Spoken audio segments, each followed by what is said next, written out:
It is 4 p.m. We're bringing you developing news. And the stories behind the headlines. This is Storycon. I'm Patrick Paez. And I'm Ed Lingao. Our headlines is Wednesday, April 24.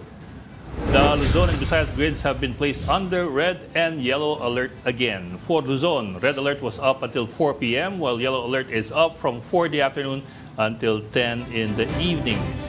For the Visayas grid, it's red alert from 12 noon to 5 p.m. and from 6 to 8 p.m. The yellow from 5 p.m. to 6 p.m. and 8 to 9 in the evening. A group slammed the quote inflammatory remarks made by certain politicians regarding the presence of Chinese students in Cagayan. The Federation of Filipino-Chinese Chambers of Commerce and Industry says the criticisms are unjust and contradict efforts to attract tourists and investors. Malacanang has flagged a viral video featuring an audio deepfake of President Bongbong Marcos. In the manipulated audio, Marcos appears to order the military to act against a particular foreign country. The YouTube post has since been taken down. And former Senator and human rights lawyer Rene Sagisag has passed away. He was 84. Sagisag authored the Code of Ethics for Government Officials and Employees. I think his biggest contribution is really fighting the dictatorship. Yes. Okay. And also voting against the U.S. bases. Yes. That was Sagis. And look, you covered him, right? Yeah, I did. You covered him. Yeah. We have some interesting stories kasi he stayed for one term. Yeah. Okay, when Congress was revived post-1986, post-Marcos, he stayed for one term.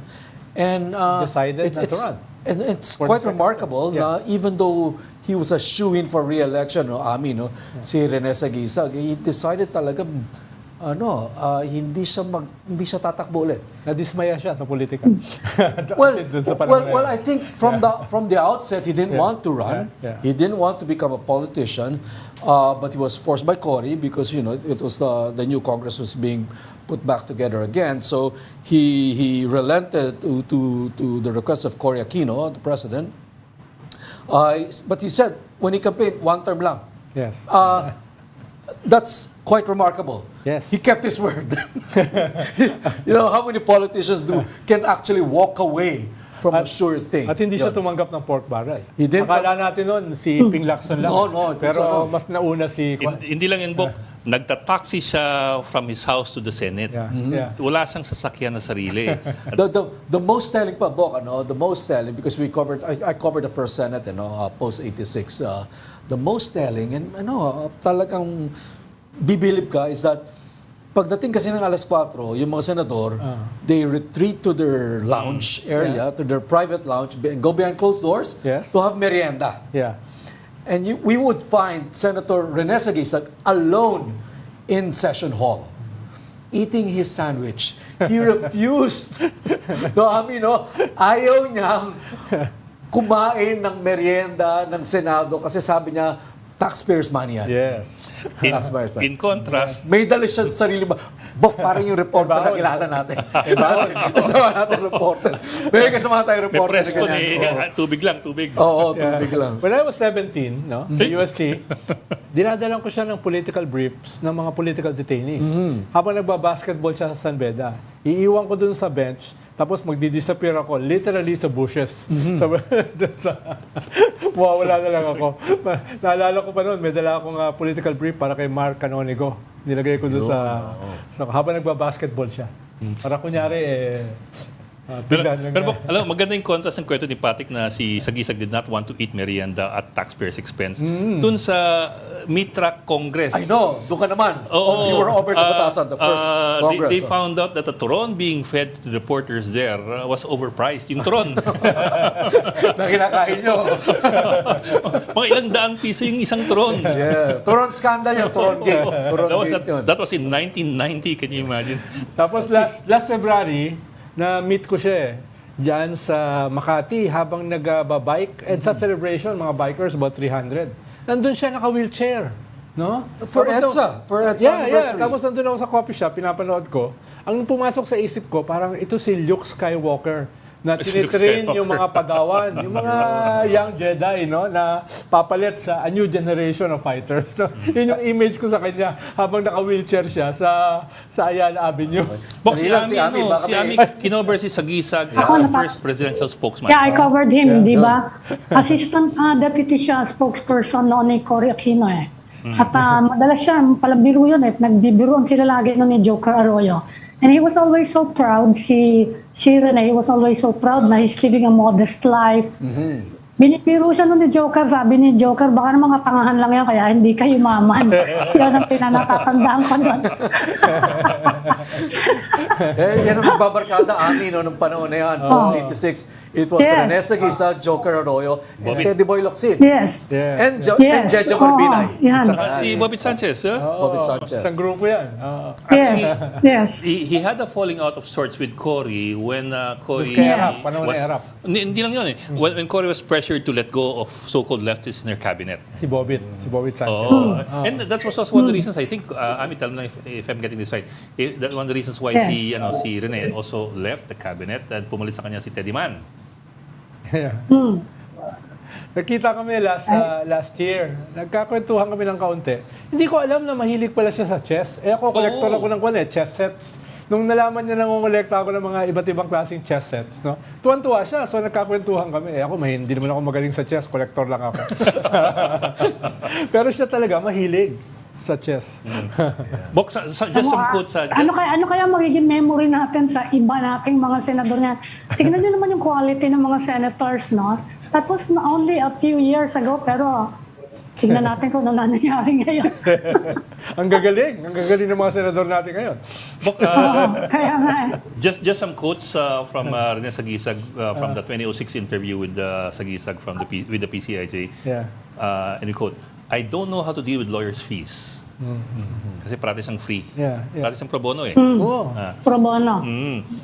Tapos, dun sa controversial choice niya of some clients, among them, Antonio Sanchez, former Calauan Mayor, Joseph Estrada, Erap, very controversial. to first the- corruption trial. No. Si Erap, tama. Si Erap was for the Yes. plunder trial, not for the impeachment trial. Not for the impeachment, yes. And si Sanchez was not for the rape case. Sanchez was for declaration of assets Right. case. He wanted to make that clear. Yeah. Kasi sabi niya doon sa interview, everybody's looking at me and the clients that I choose. I choose the underdog, I choose the tested, and I choose those who are downtrodden. In the case of Sanchez, I did not handle the rape case, sabi niya. I handled only yung asset declarations. Ang nag-handle ng rape case, si Panelo. Bakit sa akin kinakatingin? He was a stickler for the rule of law. Yan, hindi surprising about Rene Sagisag. Kay Panelo. Pati yata ang patuan, hinawakan niya for a while. Oo. Tsaka wala Hindi, ang sinasabi naman ng mga defense lawyer, everyone is entitled to legal representation. Right. Yan ang sinasabi nila. At of course, they will invoke presumption of innocence. Kaya kung walang gustong kumuha ng kaso, sila kukuha. In the At case of lalapit sa kanila, syempre, gusto din ng mga yan, yung mga di kampanilyang abogado eh. but in the case of Erap, Kaya ganon. in the case of Erap, ang sabi ni Sagisag, and I quote, if only because it was a capital penalty case. It was Erap against the world, the underdog, and the despised. He always fought for the underdog. As a human being, as a Christian, as a lawyer, I have no difficulty helping the outcast. Yun nga, yung 17 years old ako sa UST, kakapasok pa lang ng Varsitaria noon. Walang bayad. No? Siya pa magpapakain sa'yo. No? Wala nang bayad yung mga political detainees. This is martial law. Yeah. This is martial martial time. Why were you cavorting with Senator Rene Sagisag back then? Well, kaibigan ko lang si Father Romeo Intengan. Yun. So, It's part of the anti-Marcos opposition or resistance. Yes. Tapos yung ilang political detainees like Mark Canonigo ay kakilala ko. So, yung mga ganyan, dinadala ko sa kanya. But he was never political, no? I mean, he was never ideological. Si Rene Sagisag. Yeah, mas liberal Sa democratic. law, Liberal democratic principles, no, yun yung Rule of rule of law. law, etc. Hindi siya Ayaw hindi siya living a kaliwa simple life katulad na. ni Ed. Oo. Di ba? Delikado yan. Marentag yan. Another quote from Sagisag. Even if all my clients are Mother Teresa, I will still be the devil I am. Very Sagisag. Even the literary turn of phrase. He really fought Yung leading a lonely simple battles. life, No? tatanong ko kayo kasi kahit hindi mag-lead by example, it's actually in the law. Nasa Code of Conduct Yeah. and Ethical Standards yan eh. RA For 671. public officials and employees that, yun na nga, yung mga government officials have to live a simple life. Actually, kung ipopursue yan, napakaraming mapoprosecute sa atin for violating the law. Baka Sa mga 99%. official natin. Baka 99%. No? Nasa 1% si Rene Sagisag. Kaya nga eh. A rare, very rare breed. Yes. Talaga to si Senator Rene. Yeah. Walang kapantay. Walang kapantay siya. I don't Yes. recall anybody who actually walked his talk. Yeah. Parang ganun, di ba? Kung anong sinabi niya. Kaya I remember this article written by isang kasama natin na journalist, Ang it's the best description of Senator Rene Sagisag, the Rene Sagisag we knew, no? Kasi medyo hambugero din siya, no? Pero hindi for other things, for his principles. Ang description Yes. sa kanya ng isang journalist was that he wore his poverty like a badge of honor. Yeah. Yes. Talagang pinangangalandakan niya, mahirap siya o wala siyang pera. Ganun klaseng tao po si Rene Sagisag. At kaya niya panindigan. Talaga na... At isa sa mga idol niya, sila Pepe Jokno. Yan. Na hindi rin naman yumaman nung panahon nila, no? Very modest din naman yung lifestyle ni Jose Pepe Jokno. Sinasabi ni Karen na buti na lang daw yung misis niya. Earned enough for them. Maayos ang sweldo. Napapalamon siya. Paano ngayon? Oo, napapakain siya. Ronald, sa tingin mo ngayon, ang mga Pilipino gusto pa rin yung ganyang klaseng opisyal. Kasi if we're going to go by results of elections, ang gusto nila ayaw ko maging ganyan na mahirap lang o simple buhay. Gusto ko mayaman ako. Well, yun yung sad reflection ng ating political culture ngayon. No? Pero lagi naman tayong umaasa na itong social media, itong present deluge ng information can be used para sa mga kandidato na katulad ni Rene Sagisag. Ang problema kasi on the horizon, hindi rin ganun karami yung katulad niya na gusto lumahok sa politika. 'Di ba? Yung mga Yes. magagaling umiiwas din So baka dapat clarion call 'yan para dun sa mga katulad niya na mag-scale up para lumaban. Bigyan ng choice yung mga tao. Pero Ronald, yung magtakbo inaasahan ng lahat ng mga botante na kaganyan Ano matutulong mo sa akin? Well, talagang Paano yun? talagang uphill yan Pero ngayon kasi kahit yung halimbawa rin kasi kahit wala kang makinarya, kahit wala kang mga local officials, wala kang mga dynasties, kung magmarka ka, kung magkaroon ka ng brand na maganda at makakawang ka, ay lalampasan mo yung dating traditional machinery na kailangan Dati kasi kailangan mo ng maraming mayors, maraming congressman, di ba? Pero Bok, magastos ng branding Oo. May papayaran ka rin para dyan. Well, yes and no Halimbawa, in a negative note, halimbawa si Digong, ay nagmarka. Kahit nung tumakbo siya, ay yung PDP laban, isa lang ang kongresista. Yun. Halos overnight Sa bagay, matagal naman siyang mayor na. Pero, nung lumabas siya sa national landscape, ang kanyang mandate lang, ipapapatay ko lahat ng kriminal. Yung ganyan. So, out of the box yung authenticity niya, kahit negative, nag-click sa mga tao, especially sa mga OFW. Sana magawa naman yan in a different, more positive note. Yung mga tipo ni Vico Soto. Pero Bok, how Mga can you tipo ni be- Vico Soto, nagmarka How can you be authentic and honest at the same Yes. time? Well, ang halimbawa ko nga, Kasi di ba, on one hand, hindi. madali maging authentic, pero Hindi, artificial. ang halimbawa ko nga, artificiality ka. somebody like Vico Soto, biglang sumulpot lang, naging darling kaagad ng mundo, bago lang sa politika First term mayor, pinag-uusapan na lahat Wala ng budget. Oo. Pero Wala nang budget. Ronald, he's been a counselor for a long time. I think nag-3 terms yata yan Yeah, pero hindi siya Bago siya masyadong... nag-vice mayor, Yeah. talagang he went up the ranks. Yeah, pero hindi siya Doon sa kilala Pasig, on the kilala na siya national. Diba, hindi siya kilala on the national Mas local siya. Ako nga, hindi ko alam na naging counselor Kaya nga. siya Pero nagmarka siya dahil naghahanap ng something na fresh, something clean, and something articulate, and nakatulong din yung good-looking siya. Di ba? Yun yung... Nakatulong ang bulaga. Oo, nakatulong din. No? Pero ang kalaban niya is a warlord. Yung kalaban niya ay halos nung tingin dun sa Pasig, imposibleng matalo. Di ba? Naging David versus Goliath. So naghahanap yung mga tao ng ganyang klaseng mga drama. The underdog. Kung maganda, kahit naman si Erap ang tingin sa kanya dati ay underdog, no? Para sa mahirap, 'di ba? Ganun yung tingin sa kanya. Hindi naman nila alam na mayaman siya in the first place, 'di ba?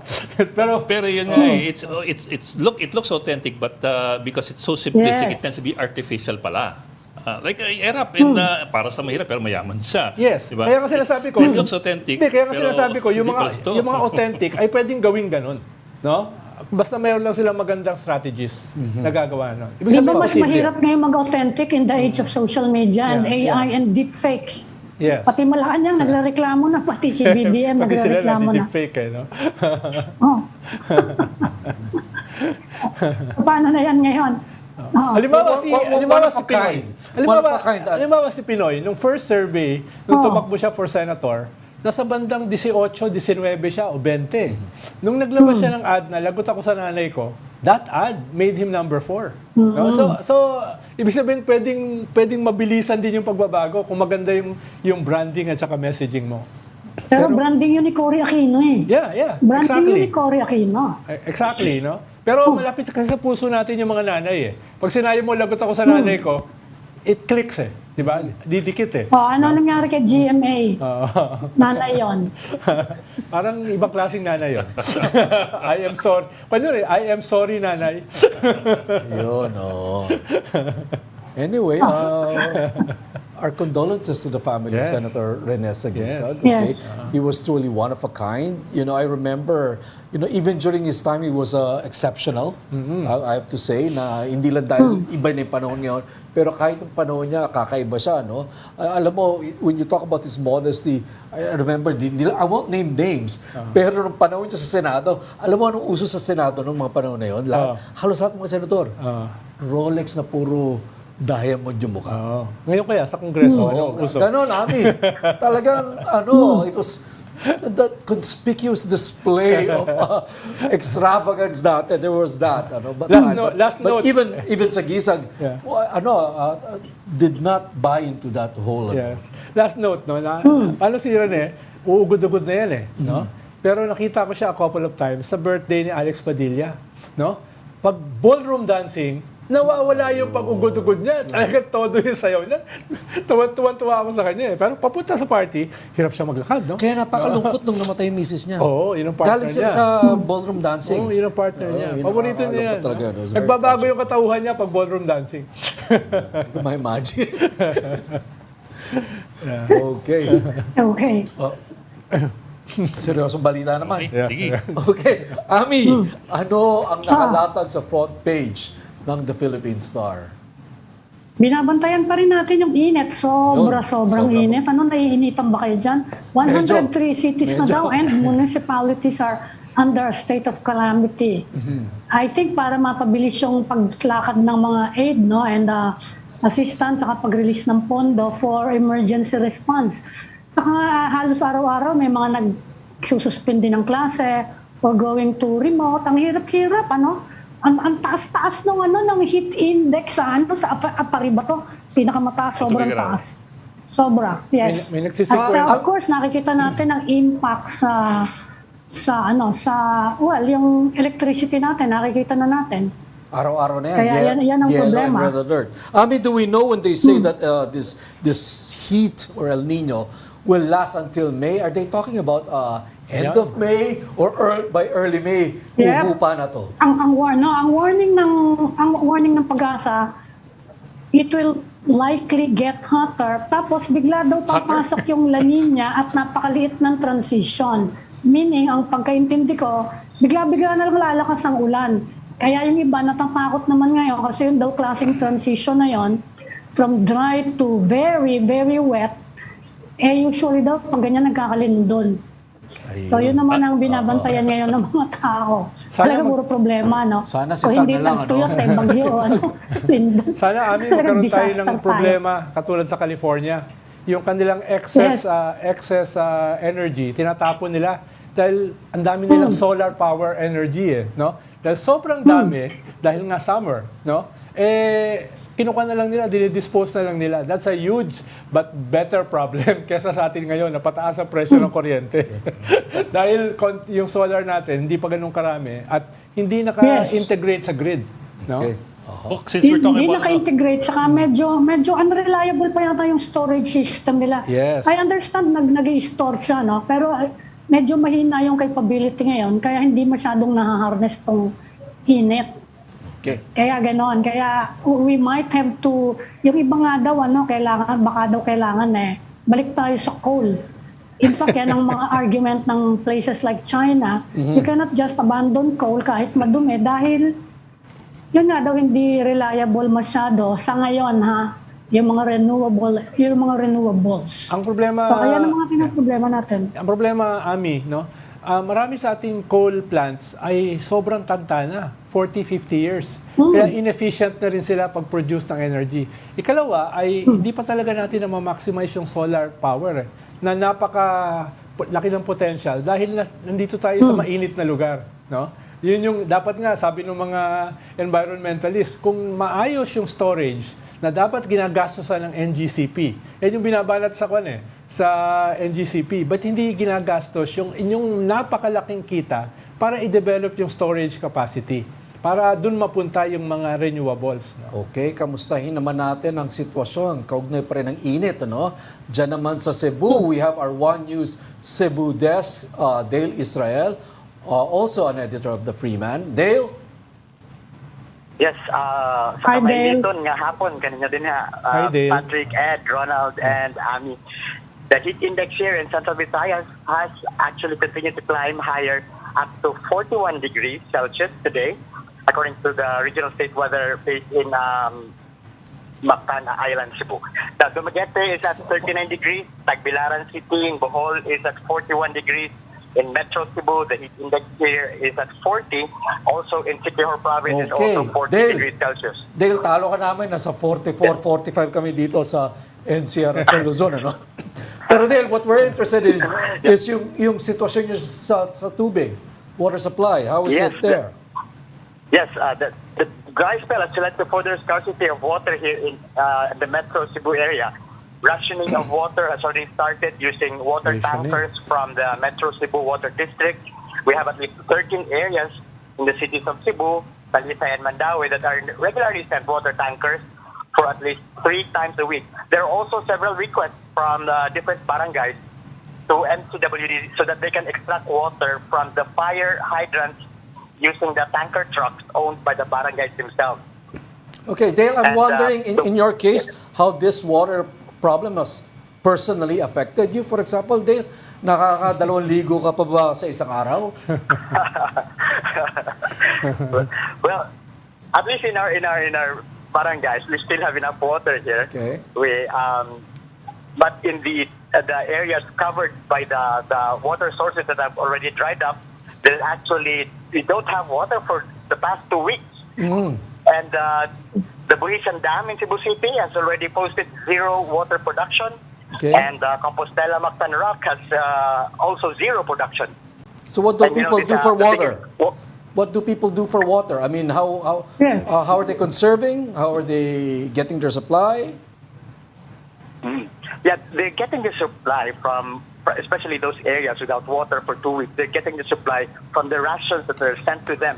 Okay. They were actually given rations from their barangays that had their own water crop, and they extract water from the fire hydrants with the consent of the Metro Cebu Water District.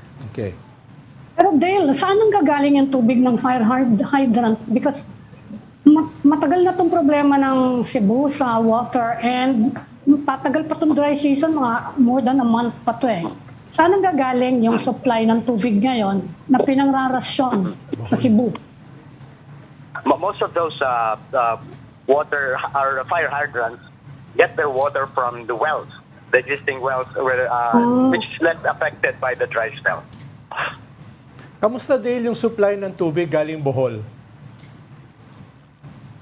There are no talks about Bohol, extracting water from Bohol as of now. They're actually working on that desalination plant, which is still being constructed. Dahil for the long term, kasi mukhang crisis situation na nakikita namin sa mga photo. For the long term, anong inuumpisahan na ngayon? Anong projects are coming on stream na maasahan natin siguro within the next 8 months to deal with this? Kasi pwedeng mangyari ulit yung climate change. There's a water source in the northern part of Cebu, which MCWD and Cebu Governor Gwen Garcia are in talks to deliver water from the Luyang River in Carmen. That's about 50 million liters daily, which will be incorporated into the pipes of MCWD. But this is a long-term project. I don't know if we can have this by the end of 8 months. that dry spell. Di ba, Dale, maraming tubig dyan sa Kawasan Falls? Yan ba yung sinasabi mong northern part? Kawasan Falls is at the southern portion of Cebu. This Carmen Luyang River is actually just disposing several waters into the sea. And Sayang. the problem there is how to get that water from Carmen Luyang River and get it to the system of MCWD. Okay. Maraming salamat. Dahil Israel. may impact ba sa politics sa Cebu, sa local politics, itong crisis na to? I mean, sinisisi ba ng mga tao yung government? We haven't heard. But actually, when we see comments from the people, they are actually bothered by the conflict between Garcia, the regional general manager, which is supported by Governor Garcia. Okay. Oh dear. Political infighting in Cebu spilling into the water problem. Yes. Okay, maraming salamat, Dale Israel. Thank you, Dale. Sobrang init ngayon. Kaninang umaga, kausap ko yung Dutch ambassador. Paano King's Day bukas ng Netherlands embassy. May party na naman. Oh, Okay. usually, for the first time. Ang kanilang sinabi ng ambassador kanina, wag na mag-suit dahil sobrang init. So, semi-formal na lang. Wala bang aircon doon sa Meron, pero halimbawa, sa bahay ng ambassador? halimbawa, yung kotse mo ba, kaya yung init, di ba? Yung aircon sa kotse mo. Hindi na rin. Hindi na rin. Tingnan mo yung kotse nila, hindi kayang init. Tingnan mo. Mas bago. So yung mga guests bukas ng gabi ay for the first time to. Pinayagan na wala na mga suit, no? Tinabad lang silong po dry clean. Paano last year yung sa Spanish embassy? Naku, sobrang init. Talagang naliligo ka sa pawitan, nakasuit ka, no? Luwaw na lang. Para Hawaiian party Pwede, dapat ang pwede. yayain nila dyan. Okay. Alam mo, mas cost efficient, Okay. irasyon na lang nila sa Cebu, beer. Kasi may inumin ka na, may calories at carbohydrates ka pa. May planta doon, di ba? I think, meron. Yung desalination, una, expensive yan. Oo. Kalawa, hindi pa yan tested. Iba lasa niyan eh. Yung tubig, baka hindi inumin ng mga tao. No? Iba yung usually very yung, expensive. yung desalination, ginagawa nyo sa agriculture eh. Hindi talaga as potable water. Kaya hindi yan quick fix. Tsaka it sounds so weird that, the Philippines are an archipelagic country with so many mountains and, and Ang alam ko nga, how to have a desalination plant. alam ko, in-explore nila Bohol at saka Negros na magtatayo ng mga pipes papunta ng Cebu Getting the water source will be Negros or Bohol. or Bohol. Okay. Okay. You're watching Storycon on One News. You just need to take a break. We'll be right back.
We've got the developing news and the stories behind the headlines. Welcome back to Storycon, the Story Conference.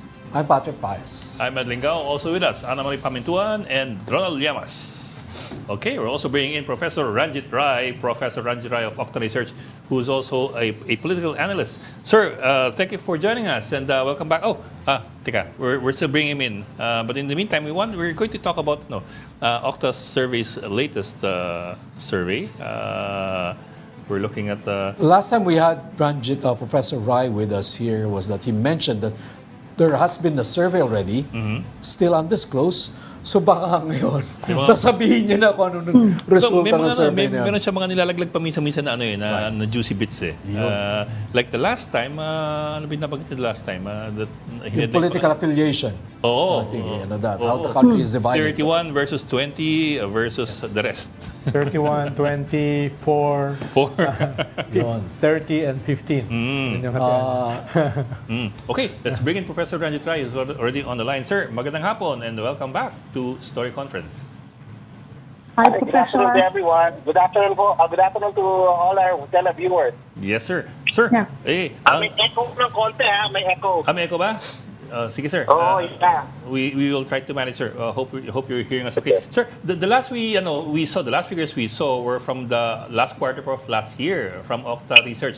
Although meron na kayong ilang mga goodies na nilalabas, we also understand na meron din kayong survey about the president's trust and performance ratings for the first quarter of this year. Unfortunately, we don't have that yet. We're still processing. Okay. What we have, we released yesterday is poverty and hunger Yes, sir. for the first quarter of 2024. Yes, sir. Yeah, yes, sir. Yes, sir. Yung improvements. Pero yung trust ratings hindi pa ho processed. Wala pa po. Okay.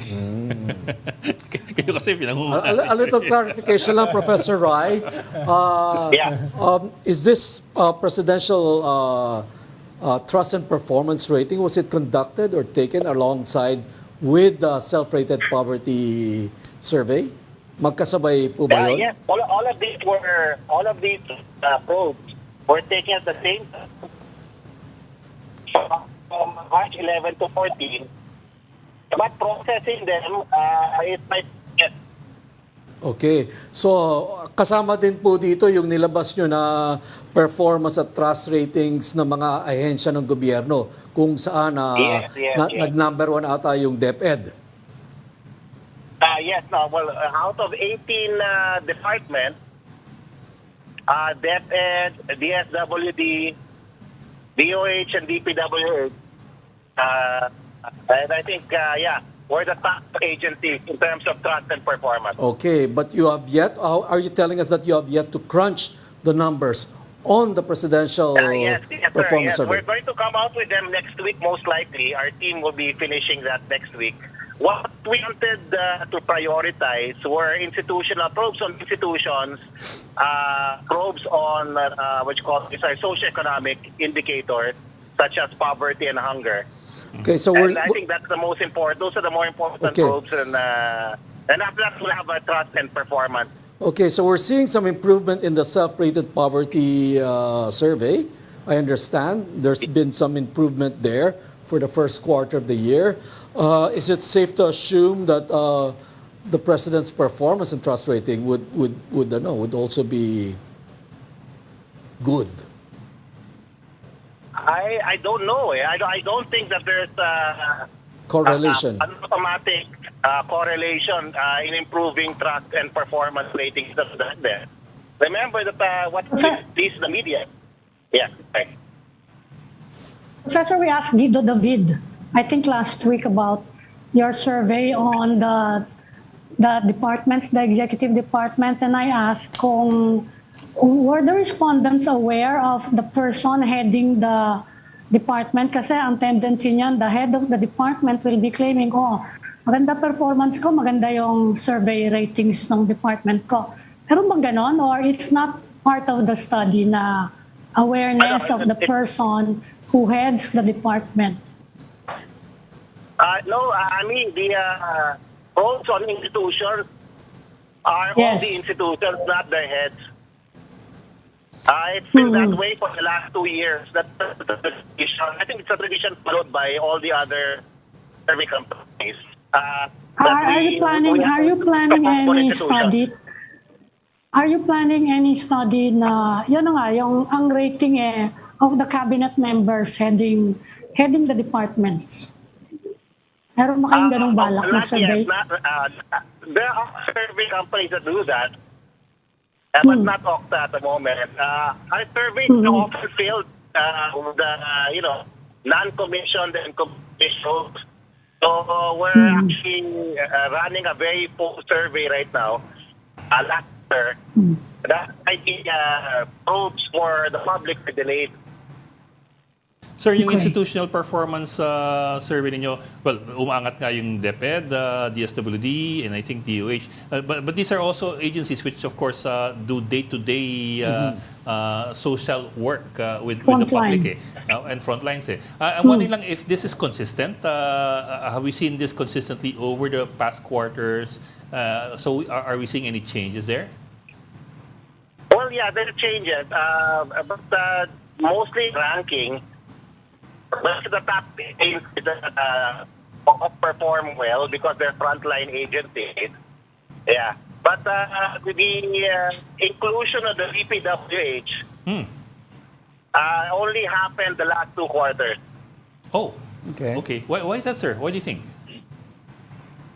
Well, there could be myriad reasons for this. It could be the infrastructure development program now been rolled out, and people are seeing the results of the infrastructure development initiatives. I think more roads, etc. So it could mean so many things. But I think the regular Filipino, I think it's what they see, what experience, what they gain from the agency, in terms of public. Prof, nabanggit mo nga na next week pa malamang lalabas yung numbers crunching nyo dun sa approval rating ng mga high government officials, no? Wala ba kayong something indicative or snippet? Kumbaga ay appetizer para sa ating publiko o sa ating mga tiga Storycon? I can't. It would be premature for me to talk about the survey. I don't have the survey numbers with me right now. There's a protocol in OCTA not to discuss probes that are not yet finished. But don't worry, we will have that soon. No? So we don't foresee any improvements in the numbers. In fact, we might see some increases, as we have stated before, because general optimism, and perceptions about the state of both hunger, the economy are down. Yan yung appetizer na hinihingi ko, Prof. Yeah, most likely. But I can't assure you guys that this is exactly how it will come out. Yes, Let's sir. just wait for the survey numbers from Prof. Guido, and then we will report. We report all our survey results anyway on a weekly basis. So it's just that we're swamped with work at the moment. But this is something that's a public service initiative of OCTA.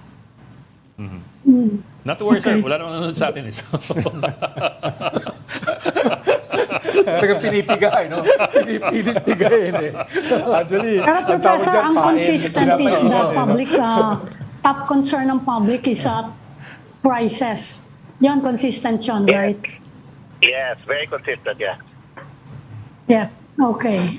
Sige, yan So the top 3 urgent concerns, the top 3 urgent concerns prices, are jobs. the prices of goods and services, inflation in general. Number 2 is really higher wages. Jobs. And third is really affordable food. So those are gut issue related concerns. And then the top 3 most urgent concerns of everyday Filipinos in the first quarter. It would be interesting, Prof, to compare yung resulta nyo next week with other survey firms na naglabas a couple of weeks ago. Conducted around the same period that Yes. OCTA did their survey, which is March, because from yung kabilang survey company, medyo 16 points if I know, ang binaba ng presidente. Despite improvements also, similar improvements in the perception or trust rating of the agencies. So we were seeing that parang walang correlation. Not necessarily. Yeah. It's not necessary. Yeah. Okay. Is this a new insight, Professor? Because I understand, given that our politics is very personalized, is this a new insight that people are able to separate, respondents are able to separate the institution from the personality, from the political personalities? I think so. Yeah, I think the everyday Filipino believes that certain institutions doing very well. DepEd, the SWD, DOH, and the DPWH in this particular survey, they may not know the head, but they're receiving these what you call these public services from this institution, and it's fairly consistent with another survey we're about to release also next week on policy areas. So when it comes to issues like health, public works, the provision of both of education, including higher education. By the way, CHED is also included. I'm sorry, CHED is included in the top 5. In the top 5, right. Regular Filipinos rate these policy and program areas high. But when it comes to program issues like managing inflation, dealing with poverty, it's good for the last 4 quarters. The everyday Filipino rates these policy and programs low as far as government performance is concerned. Okay, and they probably attach it to the administration in power? Yes, Efforts of course, towards that? Which is why over the last 2 years, almost 2 years, you'll see that the numbers of the presidents have been declining in our survey. Prof? Kaya kung institutional survey ang comparisons of departments, how accurate is it kung hindi naman alam ng mga tao actually kung anong ginagawa ng ibang department? Like I asked Guido David as well, no? Alam ba ng mga tao kung anong ginagawa, for example, ng Department of Budget and Management, yung NEDA? Paano ma-assess if actually maganda yung performance pero hindi naman naintindihan ng mga tao? They're not frontline agencies eh. Siyempre, ang top of mind sa mga tao kung ano yung nakakapag-deliver ng frontline services. Sa kaya DPWH, siguro nakikita nila yung mga karatula ng mga infrastructure eh. Kawawa naman yung DBM. DPWH.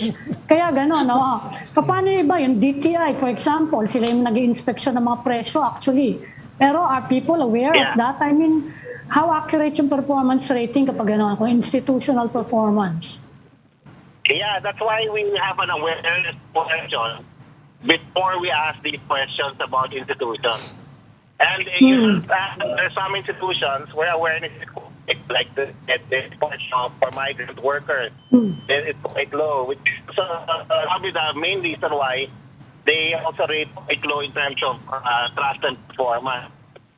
But there are some agencies that have hardware, but yet they still don't have high performance and trust rating. Prof, first time ko narinig itong self-rated poverty several years ago. SWS yung gumagawa niyan, no? Ito bang inyong survey sa self-rated poverty ano ba yung mga tanong diyan? Distinct ba yung mga tanong nyo or similar sa SWS? They're actually quite similar to the SWS survey. Saan mo lalagay yung pamilya mo? For example, it's a self-rating question. The design is actually similar to SWS and PALS. But of course, the conduct of the survey is different. We have a different weight and methodology. But the questions are fairly similar. So that there can be some sort of comparison over the period longitudinally. Okay. Okay, maraming salamat. Professor Ranjit Rai of OCTA Research, thank you for joining us this afternoon. Sir, next week, Thank you, Professor. Talagang pinipiga, no? Oh, yun. Iyak na training.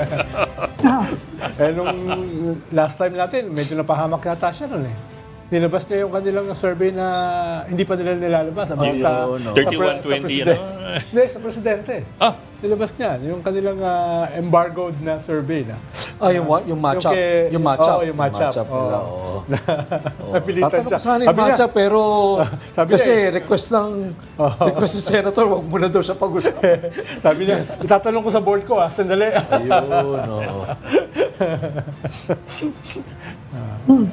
okay. Oh, ano, sige. Ano, Ami, ano pang Headlines. Pwede kang, pwede kang Bigo ba? mag-illegal Bigo? parking. Bigo? Kami, may nilunsad Tinanggihan ni, kilusan tinanggihan ni kontra... President Marcos, ni-reject ni President Marcos yung order ng Metro Manila Council to increase illegal parking fees from 1,000 to 4,000. Kaya pwede ka pa, Bakit illegal parking. Kanina, nilunsad yung kilusan kontra gera. Yung pagbanat dun sa alliance ni BBM sa US, no? Ganun yung focus nila. At No to war. lahat Yes. ng mga talking heads na critical sa US at saka kay PBBM, nagsama-sama, no? From Bobby Tiglao to Kit Tatad, to Sasot, to Badoy, to Caseli, no? Lahat-lahat, Professor Andolong. So lahat nagsama-sama sila, no? Dito sa kanina, no? Ayun, nabalitaan niyo ba 'yan? Lalabas ba 'yan sa news niyo Hindi. bukas? May nag-cover sa inyo? Siguro reaction din yan sa ongoing. Nag-intensify kasi yung partnership between the Philippines and US at nakikita naman natin yung balikatan ko ano na nangyayari. Palaki ng palaki, palawak ng palawak, parami ng parami Oo nga pala, nag-participate. speaking of balikatan. Siyempre, it's a reaction to that also. Oo nga pala, speaking of balikatan, do we know when the naval exercises on the EEZ will take place? I think It's ongoing, nag-deploy na tayong mga reporters for who are going along, pero I think later this week pa yung yung mismong sale. So they're not there yet. That's presume. what I understand. But Hindi also yata kasi nila meron hindi silang sila blackout nag-announce na schedule, di ba? Oh, may blackout din sila until they get back. They're not supposed to divulge. Saka I guess para hindi rin makapaghanda yung other kasi baka may upang other parties kung anong gagawin. Para naman hindi nila malalaman, di ba? Di ba? Kahit di marunong, kahit di manood sa atin yan, I'm sure they will. They have their ways of finding out. Pero actually, nag-intensify na. Almost double na yung number ng Chinese ships doon sa area. Is that Although, what we're ewan natin, tingnan monitoring, natin kung Ami? anong gagawin. That may mga presence of Chinese ships there? Oh, may in that swarming. area? Nag-double May na swarming. from the past 2 weeks. Yeah. Sabi ng Within Philippine the Navy, past week, compared to the previous week, naghalos doble na yung mga Chinese ships doon. Although, sabi nga sa atin ni Colonel Lohico, hindi naman daw ganun siguro. They're not that stupid They're not to that do stupid. na direct water cannon confrontation sila. with But in the nga past eh. kasi the Chinese would not go head to head with other vessels. Pero gigit-gitin nila. Or they will cross over. They will cross the bow. Yung una isa siguro, o kaya Philippine Coast Guard. Oo, yun. Pero may Bumabay. French frigate dito. Ito, mga battleships to. mas malaki Hindi yung kaya barko ng nila. water cannon yan. Hindi, kasi but gawain nila even with warships, they will try to cross your bow. It's a challenge. Oo, It's a dangerous challenge. Pero ito, Philippines. Ito, But we have yet to see whether they delikado will... ito. Puro yung kwanto. US, Australia. Mga Yeah, but they have warship done that. yan, mga warship yan. They've done that with the US with US Navy ships. Not in a joint balikatan, not no? joint, Iba to, no. joint Yes. balikatan to, no? At Pati France, nandyan. At Malakas ang nangyayari Navy ito- ng France. Nangyayari ito, Ami, kasabay nung nakalagay sa news kanina na may mga fake news sa YouTube na si BBM. Gera na. Gera na raw, no? Kaya nga, Tapos ayun itong na nga. launching ngayong umaga, nga. itong anti-war na apparently mga pro Duterte at saka pro China. So may Yun mga yung pinalabas developments na mo, Ed. nangyayari, no? Yan yung pinalabas mo, Ed, na fake video. Oo. Teka, Na sa dinideny mapakinggan ng naman ang Malacanang. pinalabas kong fake video. In-expose natin ang fake Dinadala yung video. Malacanang. Sa mapakinggan masama ang wording mo eh. Marami yun, ha? Pero yung URL na ginamit, 2021 pa siya. Iba yung kanyang... At ano yun, mga Bok? ano. Ano Ano yung nga? URL? Dapat balit. Ayuda. Ayuda sa PH. Yes.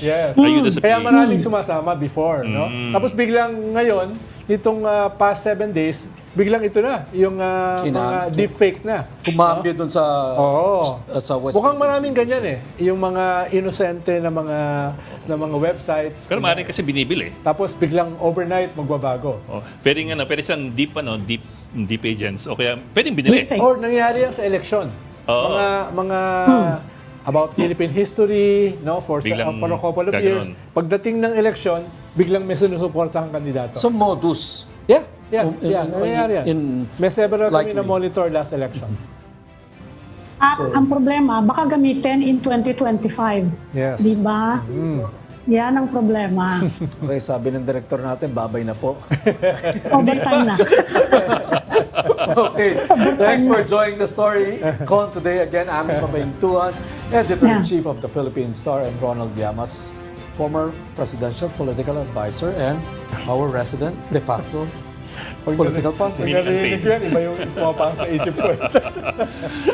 So join us again tomorrow at 4 p.m. for the Story Conference. I'm Ed Lingao. I'm Patrick Paez. We are One News, all sides, all the time. This is the Story Conference Group or the Storycon Group.